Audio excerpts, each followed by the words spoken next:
So far as the global situation today is concerned, we had foreshadowed this escalation. The government under the Honorable Prime Minister has been consistently and periodically reviewing the situation.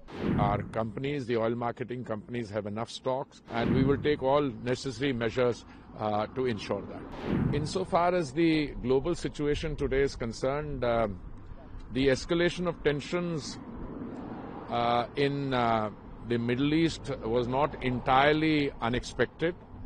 In fact, we had foreshadowed this escalation, and the government under the Honorable Prime Minister has been consistently and periodically reviewing the situation, including the possibility of the closure of the Straits of Hormuz.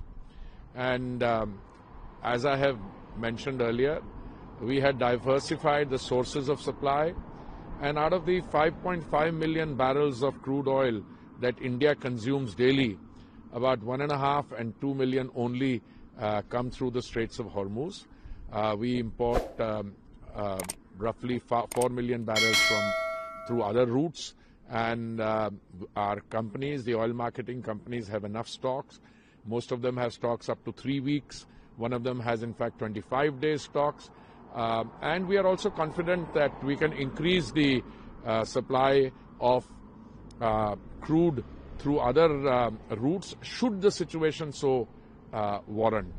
We are in touch with all possible actors in this, the supply routes, etc., and I believe that there is no cause for any alarm on this score. Of course, we will be watching the unfolding situation, and the Honorable Prime Minister has already spoken with all the major leaders. He's had a long conversation with the President of Iran also, and calling for de-escalation.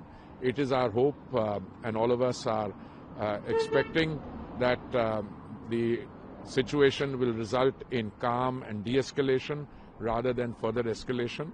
But meanwhile, we continue to be prepared to meet the evolving situation. So people are saying that may the oil price can increase. See, it's very difficult. It's very difficult to speculate on the price factor. The oil price for a long time was between 65 and 70. Then it was between 70 and 75. Today is a Sunday. When the markets open tomorrow, then the consequences of the closure of the Straits of Hormuz will be factored in. But as I've been saying for a long time, there is enough oil available in the global markets. More and more oil is coming on the global markets, particularly from the Western Hemisphere. And even the traditional suppliers would be interested in keeping the supplies on, because they also need the revenue. So hopefully the market will factor that in. But as I said, the Modi government has over the past several years not only ensured the stability of supplies, but also affordability. And we will take all necessary measures to ensure that. Thank you.